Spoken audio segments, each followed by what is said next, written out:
इस दृष्टि से इस प्रकार की संगोष्ठी आज की आवश्यकता है और इसलिए हम सब ने प्रयास किया है कि हर एक विश्वविद्यालय जहां पर भी स्थित है वो विश्वविद्यालय उसके आसपास से जुड़े हुए वहां की परंपरा, वहां की समृद्ध सांस्कृतिक विरासत और उन ऐतिहासिक पक्षों को अपने साथ जोड़ करके उसे आगे बढ़ा सके।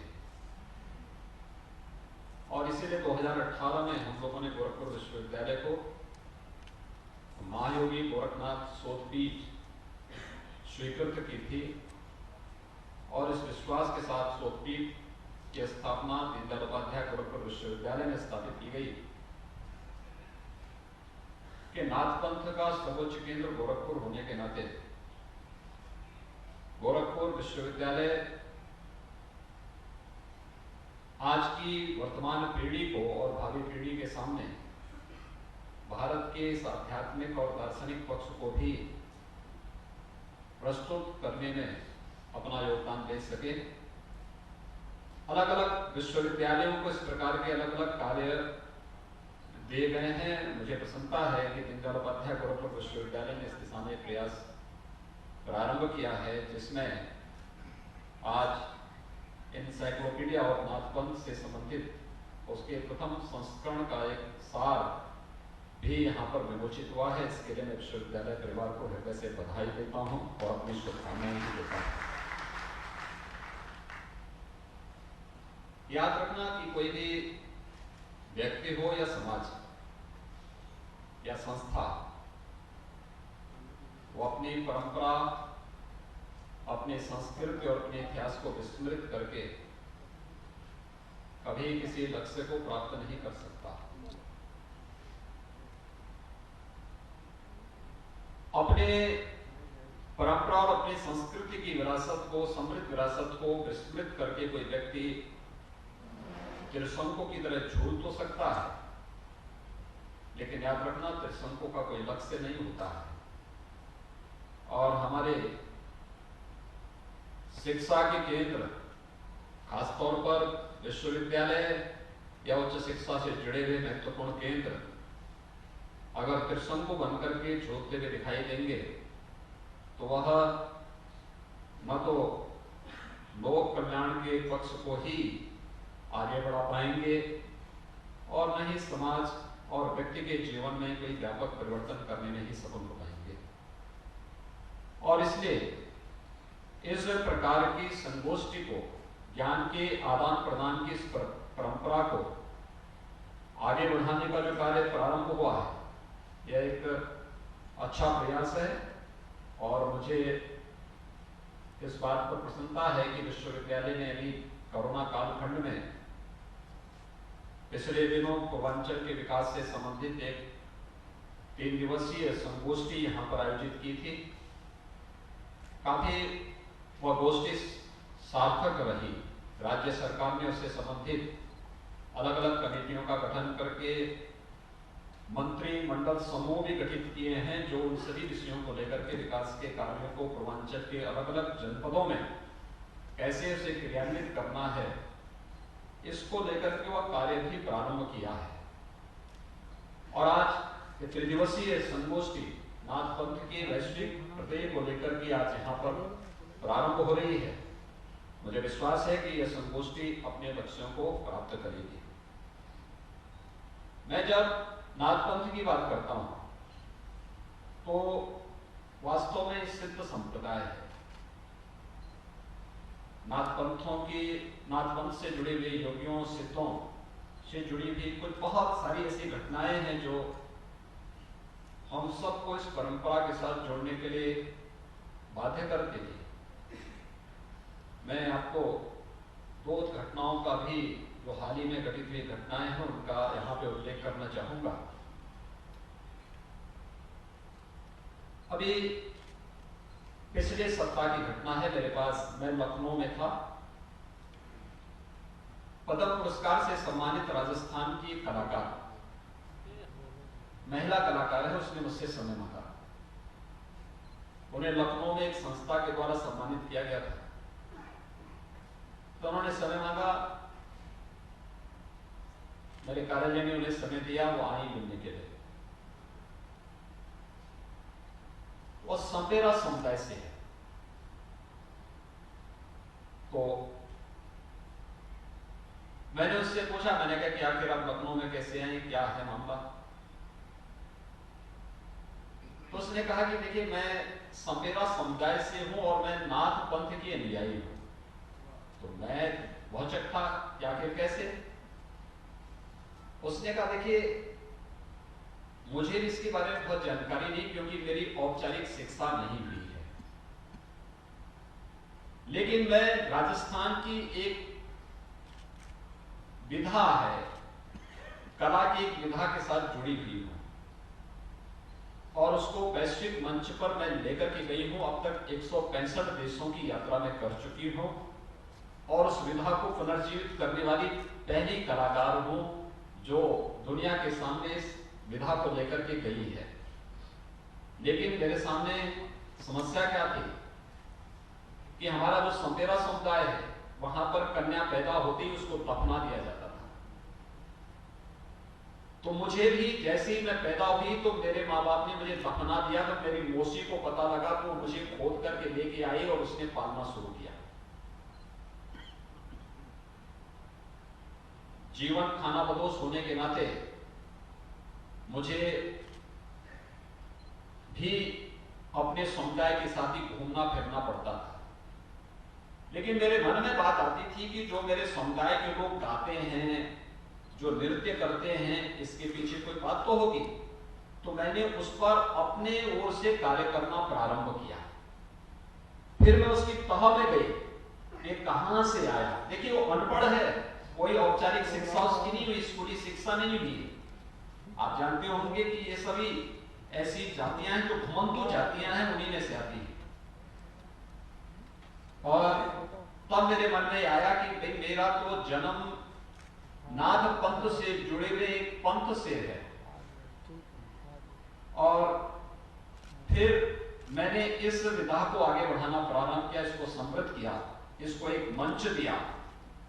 शुरू में मेरा बहुत विरोध हुआ और आज जब देश मुझे भारत सरकार ने पद्म पुरस्कार से सम्मानित किया और दुनिया ने मुझे जब सम्मान देना प्रारंभ किया, तो आज राजस्थान में केवल मेरा संपेरा समुदाय ही नहीं बल्कि पूरा समाज आज मुझे सम्मान दे रहा है। मुझे इसके लिए संघर्षों से जूझना पड़ा, चुनौतियों से जूझना पड़ा, लेकिन आज समाज ने मेरे संघर्षों को मान्यता दी है। तो मैंने देखा, वह नाथ संप्रदाय के कनिपा पंथ से, एक पंथ है कनिपा नाथ जी ने शुरू किया था, एक सिद्ध योगी थे कनिपा नाथ। तो कनिपा नाथ जी से वह परंपरा प्रारंभ हुई जो संपेरों का समुदाय है और उसकी अनुयायी, उसका परिवार, उस संपेरा परिवार था, उसमें वह महिला जन्म लेती है और आज भी अपनी बात को स्वरूप में प्रस्तुत करती है, जिसकी यानी कोई कल्पना भी नहीं करता। दूसरी घटना मेरे साथ घटित हुई, आपको याद होगा, दीपावली के अवसर पर हम लोग अयोध्या जाते हैं। अयोध्या में राज्य सरकार के द्वारा विगत 4 वर्षों से दीपोत्सव का आयोजन होता है। मैं अयोध्या में था दीपावली के एक दिन पहले। मैं अचानक ब्रह्म मुहूर्त में दीपावली के दिन अयोध्या में बैठा हुआ था। तब तक अचानक मैं ध्यान में बैठा हुआ था, तब तक मेरे कानों में कुछ आवाज गूंज रही थी और आवाज ऐसी आने लग गई जैसे कोई सामने कोई बातचीत कर रहा होगा, आदित्यनाथ जी आप जो है थोड़ा हमारा भी ध्यान रख देते। अच्छा, मैं समझ नहीं पा रहा था ये कौन बोल रहा है। मैंने बाद में इस चीज को अनुभव किया कि कुछ दृश्य मेरे सामने आ रहे हैं, लेकिन वे दृश्य हिमालय के थे। तो मुझे लगा हिमालय में कोई बात जरूर हो रही है। तो मैं दीपावली के अगले, मैं उसी दिन फिर गोरखपुर आया था। गोरखपुर के कार्यक्रम के बाद दीपावली के अगले दिन मैंने उत्तराखंड के मुख्यमंत्री जी को फोन किया। मैंने कहा भी मुझे उत्तराखंड आना है एक कार्य से, और मुझे बताइए कि बद्रीनाथ और केदारनाथ के कपाट कब बंद हो रहे हैं। उन्होंने कहा केदारनाथ जी के कपाट तो कल ही बंद होने जा रहे हैं और बद्रीनाथ के कपाट 3 दिन के बाद बंद होंगे। अगर आप आना चाहेंगे तो मैं व्यवस्था कर देता हूं। मैंने कहा वेदर की स्थिति क्या है? उन्होंने कहा देखिए आज तो वेदर ठीक है लेकिन कल के लिए खराब बताया जा रहा है, अगर आप बना सकेंगे तो अच्छा होगा कार्यक्रम, फिर हम उसके अनुसार व्यवस्था करते हैं। तो मैंने अपना कार्यक्रम बनाया, मैं देहरादून गया, देहरादून से हम लोग केदारनाथ पहुंच गए। केदारनाथ में मैं देखना चाहता था कि आखिर क्या है, मेरे पास ये आवाज कहां से आ रही थी। खैर वहां पर जो कार्य हो रहा है, केदारनाथ के पुनरुद्धार का कार्य चल रहा है, प्रधानमंत्री मोदी जी के मार्गदर्शन में बहुत अच्छा काम वहां पर उत्तराखंड सरकार कर रही है। जो केदारनाथ आज से 6 वर्ष पूर्व पूरी तरह से उजड़ गया था, आज वो एक नए स्वरूप में सामने आ रहा है। मुझे वहां पर जैसे मैं केदारनाथ पहुंचा, काफी भारी बर्फबारी पड़ रही थी। उसके बाद 24 घंटे मुझे वहां रुकने पड़े। 24 घंटे के बाद फिर मैं वहां से बद्रीनाथ के लिए हम लोग निकले। बद्रीनाथ मंदिर में गए, दर्शन करने के साथ ही मुझे वहां पर ऐसे मैं मंदिर के पीछे निकला तो मुझे वो दृश्य याद आने लग गया कि मेरे सामने जो 2 दिन पहले जो दृश्य आया था, यहाँ के ही दृश्य थे। तो मुझे तब तक वो चित्र सामने आने लग गया, जो चित्र मुझे वहां देखने को मिल रहा था, मेरे सामने आ रहा था। तो मैंने कहा ये तो ये योगी कौन है? तो मुझे वो चित्र मंदिर के एकदम ठीक पीछे रखा था, शंकराचार्य जी की मूर्ति के एकदम पीछे एक बड़ा चित्र है। तो मुझे वहां मंदिर व्यवस्था से जुड़े हुए लोगों ने कहा कि ये योगी सुंदरनाथ जी है, नाथ संप्रदाय के बहुत सिद्ध योगी हैं। तो मैंने कहा सुंदरनाथ जी ही मुझे आह्वान कर रहे थे कि हम लोगों के बारे में भी कुछ सोचिए। और मैंने फिर वहां के जिलाधिकारी से पूछा, समझो जो जिलाधिकारी वहां पर गोरखपुर की लड़की है, तो जिलाधिकारी थी, तो मैंने उससे कहा, मैंने कहा यहाँ पे तो सुंदरनाथ जी की गुफा भी होगी। उसने कहा है लेकिन बर्फ गिर चुकी है, सब कुछ ढक चुका है, लेकिन मैं अगले 1-2 दिन के अंदर उस स्थान को ढूंढ करके फिर आपको उसकी जानकारी देती हूँ। खैर 2 दिन के बाद वहां की जिलाधिकारी ने मुझे वहां के फोटोग्राफ्स वगैरह, जो गुफा की फोटोग्राफ वगैरह सब भेजे, और भेजने के बाद ये सारी तथ्य मेरे सामने आए कि वास्तव में योगी सुंदरनाथ जी ही मेरा आह्वान कर रहे थे कि आकर के इस गुफा को देखो, इसका पुनरुद्धार करो। और उस समय में वहां की उस व्यवस्था को, जैसे वहां कपाट खुलेंगे तो हम लोग फिर उस व्यवस्था के साथ वहां जुड़ेंगे। एक सिद्ध संप्रदाय है, याद रखना, नाथ पंथ की ये परंपरा, सिद्धों की ये परंपरा आदिनाथ भगवान शिव से प्रारंभ होती है और फिर नवनाथ 84 सिद्धों को लेकर के परंपरा आगे बढ़ती है। आप तिब्बत से लेकर के सुदूर दक्षिण तक, श्रीलंका तक आप चले जाइए, और पूरब में जो हमारे दक्षिण पूर्व एशिया से जुड़े हुए देश हैं, यहां पर इन सभी देशों में जो बृहत्तर भारत था, वर्तमान बांग्लादेश में, पाकिस्तान में, अफगानिस्तान में, इन सभी देशों में आपको नाथ संप्रदाय से जुड़े हुए मठ, मंदिर, धूना, गुफा को, ये सभी आपको देखने को मिल सकते हैं। ये परंपरा अपने आप में बहुत समृद्ध परंपरा थी, लेकिन उस समृद्ध परंपरा ने कभी भी सामाजिक विकृतियों का समर्थन नहीं किया। सामाजिक विकृतियों के खिलाफ, सामाजिक कुरीतियों के खिलाफ आवाज उठा करके हर प्रकार की उन विकृतियों और उस प्रकार की जो कुरीतियां थी, जो समाज में विखंडन पैदा करती हो, भेदभाव को बढ़ाती हो, सामाजिक मान्यताओं को कमजोर करती हो, उनके खिलाफ नाथ पंथ के योगियों ने सदैव आवाज उठाई। स्वाभाविक रूप से विकृति और कुरीतियां तब जन्म लेती हैं जब व्यक्ति केवल कानों से सुनी हुई बातों पर विश्वास करता है, अनुमान पर आधारित कोई कार्य करता है। जब उसको स्वयं पे विश्वास नहीं होता है तो वह फिर कहीं से सुनी सुनाई बातों पर विश्वास करते हुए वह जब किसी कार्यक्रम को आगे बढ़ाता है तो वह तमाम प्रकार की रूढ़िवादिता को, कुरीतियों को और इस प्रकार के आडंबरों को जन्म देता हुआ दिखाई देता है, जिसमें उसको स्वयं के अपने आवरण को बचाने की चिंता ज्यादा होती है। लेकिन नाथ पंथ का जो एक समृद्ध संप्रदाय गोरखनाथ जी के कारण आगे बढ़ा, इसने प्रत्यक्ष अनुभूति को जीवन का आधार बनाया। ये प्रत्यक्ष अनुभूति यह साधना से जुड़ा हुआ हो,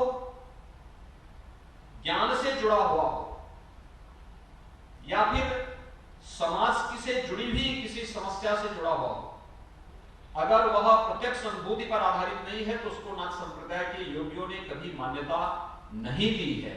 और यही कारण है कि झोपड़ी से लेकर के राजमहल तक इस संप्रदाय का दखल आदिकाल से निरंतर रहा है और वह परंपरा उसी समृद्ध भाव के साथ आगे बढ़ती गई।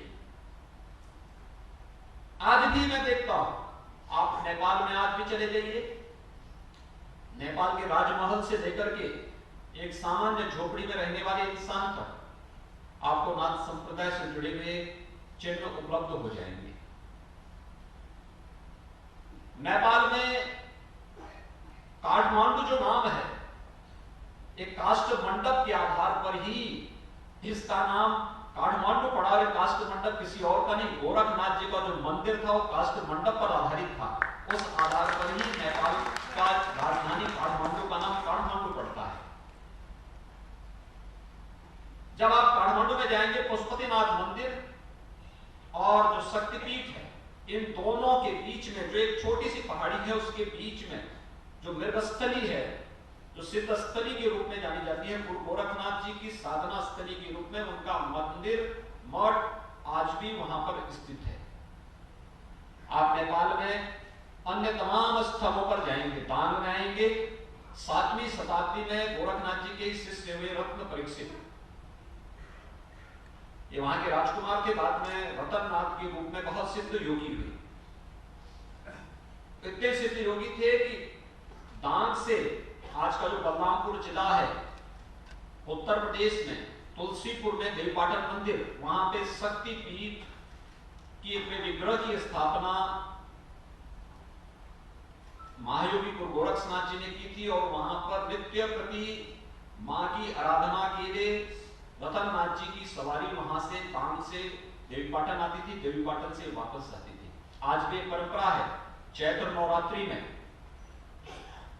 एक यात्रा आती है नेपाल से तांग से, और प्रतिपदा से चतुर्थी तक तो वहां पर मां का अनुष्ठान होता है, और चतुर्थी से यानी पंचमी से लेकर के नवमी तक वहां पर पात्र देवता के रूप में गोरखनाथ जी का अनुष्ठान होता है। गोरखनाथ जी की पूजा उसके बाद वहां पर होती है।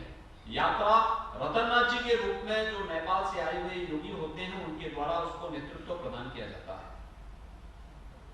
नेपाल के अंदर अनेक ऐसे स्थल आपको मिलेंगे, और भारत के अंदर भी जिस भी राज्य में आप जाएंगे, उन सभी राज्यों में आपको महायोगी गुरु गोरखनाथ जी से जुड़े हुए मठ, मंदिर, गुफा, खोह, धूना, ये सभी देखने को मिल जाएंगे। हर एक राज्य में देखने को मिल जाएंगे, उत्तर में, दक्षिण में, पूरब में, पश्चिम में।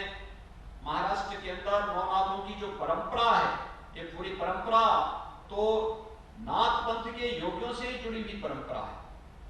नाथ पंथ से जुड़ी निकली हुई तमाम ऐसी अन्य उपासना विधियां हैं जो आज भी पूरी मजबूती के साथ भारत की इस आध्यात्मिक और दार्शनिक व्यवस्था को मजबूती प्रदान करने में अपना योगदान दे रही है। आवश्यकता इन सब का संयोजन की। एक समृद्ध परंपरा को किस रूप में हम आगे बढ़ा सकते हैं। मैंने इसीलिए यहां विश्वविद्यालय से इस बारे में कहा था कि विश्वविद्यालय को इंसाइक्लोपीडिया ऑफ नाथपंथ के बारे में विचार करना चाहिए, और मुझे प्रसन्नता है कि उसका एक सार प्रथम संस्करण के रूप में आज विश्वविद्यालय ने यहाँ पे लोकार्पित किया है। मैं स्वयं भी उसका अवलोकन नहीं कर पाया हूँ, लेकिन मैं चाहूंगा कि ये परंपरा आगे बढ़नी चाहिए।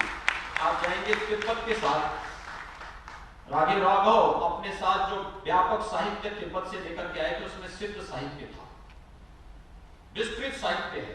नेपाल की पूरी परंपरा, बौद्धों की जो परंपरा है, वहां पे नाथपंथ के 84 सिद्धों को उसी रूप में मान्यता दी गई है जिस रूप में नाथपंथ ने नवनाथ 84 सिद्धों को मान्यता दी है। वही परंपरा उन्होंने वहां पर उस रूप में स्वीकारी है। आप पाकिस्तान के अंदर जाएंगे, 8-10 वर्ष की पूर्व की घटना है। गोरखपुर का एक सिख परिवार सिंगापुर में रहता है, वो अपने किसी मित्र के साथ पाकिस्तान गए। पाकिस्तान में उनके जाने का हेतु तो था कि नानक मत्था जाएंगे, लेकिन वे वहां पर जब पाकिस्तान में घूम रहे थे तो उन्होंने वहां से पाकिस्तान से मुझे फोन किया। फोन कर रहे थे, मैंने फोन रिसीव नहीं किया क्योंकि पाकिस्तान का नंबर था, तो मैंने उसे रिसीव नहीं किया।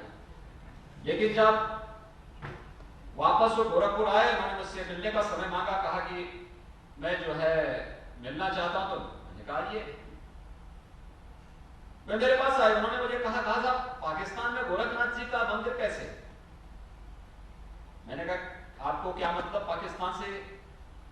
उन्होंने कहा नहीं, मैं पाकिस्तान गया था और पेशावर के पास एक जोगियों वाला पहाड़ी पे यात्रा चल रही थी और वे सभी गोरखनाथ जी की जय जयकार कर रहे थे। उसमें सभी पंथों से जुड़े हुए लोग थे, हिंदू भी थे, मुसलमान भी थे, सभी लोग थे।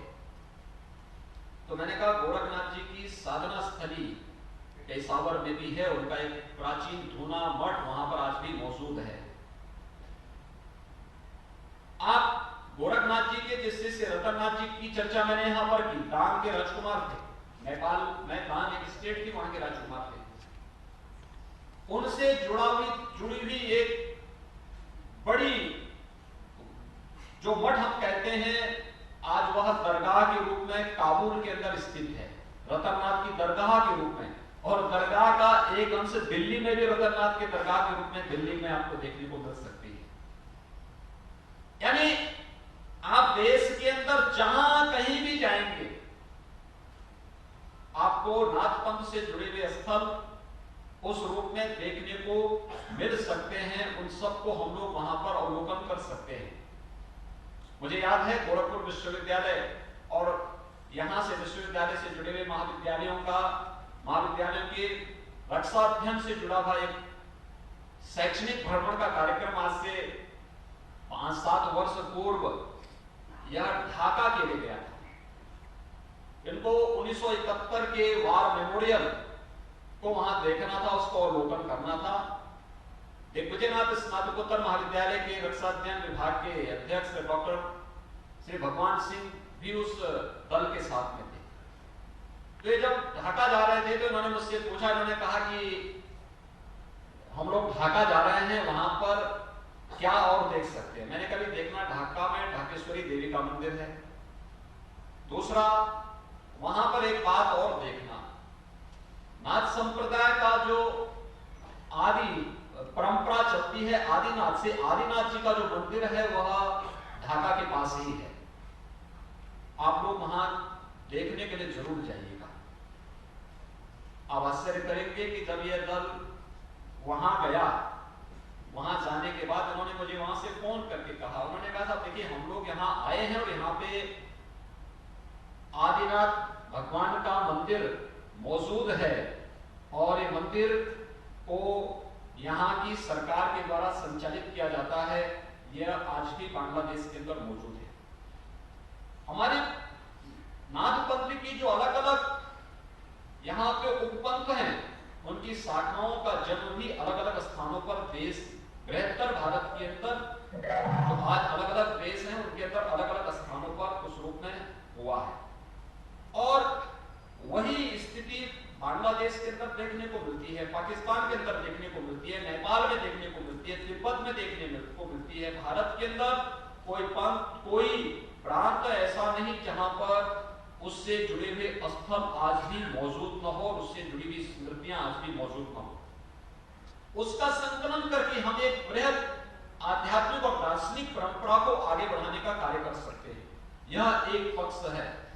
इससे जुड़े हुए साहित्य आपको हर एक जगह मिलेंगे, अलग अलग राज्यों में, अलग अलग भाषाओं में मिलेंगे। और इसलिए मैंने कहा था साहित्य संकलन का कार्य, और आज के समय में यह आसान इसलिए भी है, हम इसको जब डिजिटल फॉर्म में देंगे तो ये और भी सहज और सरल हो जाएगा। हमें उस दिशा में प्रयास प्रारंभ करना चाहिए। ये आने वाली पीढ़ी के लिए और आने वाले समय में यह भारत की आध्यात्मिक और सांस्कृतिक विरासत को वैश्विक मंच पर रखने का एक बहुत अच्छा माध्यम हमारे लिए बन सकता है। इससे इस पर प्रयास प्रारंभ किए जाने की आवश्यकता है। दूसरा, इसका जो व्यावहारिक पक्ष है, जिसके बारे में मैं कह रहा था कि जब व्यक्ति का व्यावहारिक पक्ष नहीं होता, वो सैद्धांतिक पक्ष पर सुनी सुनाई बातों पर विश्वास करता है, तो वह किसी न किसी रूढ़ी, किसी न किसी पाखंड और किसी न किसी कुरीति की चपेट में वह परंपरा आती है, और फिर वहां से विकृति जो प्रारंभ होती है वह कालांतर में लोग का, समाज का व्यापक क्षति पहुंचाती है। लेकिन आज संप्रदाय हमेशा इस परंपरा से अलग हट करके काम किया है, और आज मैं इस बात को कह सकता हूं कि जो चीजें इसमें हैं, जैसे अगर आप देखेंगे महावीर गोरक्षनाथ जी की गोरखवाणी को अगर आप देखेंगे, उसमें उन्होंने एक बात का उल्लेख किया है, पिंड माही ब्रह्मांड समाया। यानी उन्होंने क्या कहा? उन्होंने कहा कि देखो अलग विषय है, अलग अलग कोई नया साधक है, उसके लिए मंदिर में जाना आवश्यक है, वो मंदिर में जाएगा, एक सामान्य श्रद्धालु मंदिर में जाकर के अपनी उपासना करेगा, उसके लिए आवश्यक है। लेकिन अगर कोई एक साधक है जो अपनी साधना की प्रकार एक उसके साथ आगे बढ़ चुका है, उसके लिए सब बाह्य चीजें बहुत मायने नहीं रखती है। उसके लिए तो महत्वपूर्ण क्या है? उसके लिए अपना शरीर ही साधना का केंद्र बिंदु है। जो कुछ ब्रह्मांड में है, संपूर्ण ब्रह्मांड में जो कुछ उसे दिखाई देता है, वह सब कुछ उसके शरीर में है। लेकिन उसके लिए उन्होंने क्या कहा? उसके लिए उन्होंने कहा कि भाई इसके लिए आपको काया शोधन पर ध्यान देना पड़ेगा, शारीरिक शुद्धि, और शारीरिक शुद्धि के बाद फिर मानसिक शुद्धि की तरफ ध्यान देना पड़ेगा। इसके लिए उन्होंने क्या बात कही? उन्होंने कहा अवधू आहार तोड़ो, निद्रा मोड़ो, कबो न होएगा रोगी, छठे क्षमा से काया पलटिवा, जो को बिरला वियोगी। यानी देखिए, ये जो गोरखवाणी की जो भाषा है, उस भाषा का अगर आप अवलोकन करेंगे तो आप देखेंगे कि जितने भी हमारी क्षेत्रीय भाषाओं के शब्द हैं, ये उसमें आपको देखने को, शब्दों में देखने को मिल जाएंगे। और उन शब्दों का चयन किस रूप में हुआ है?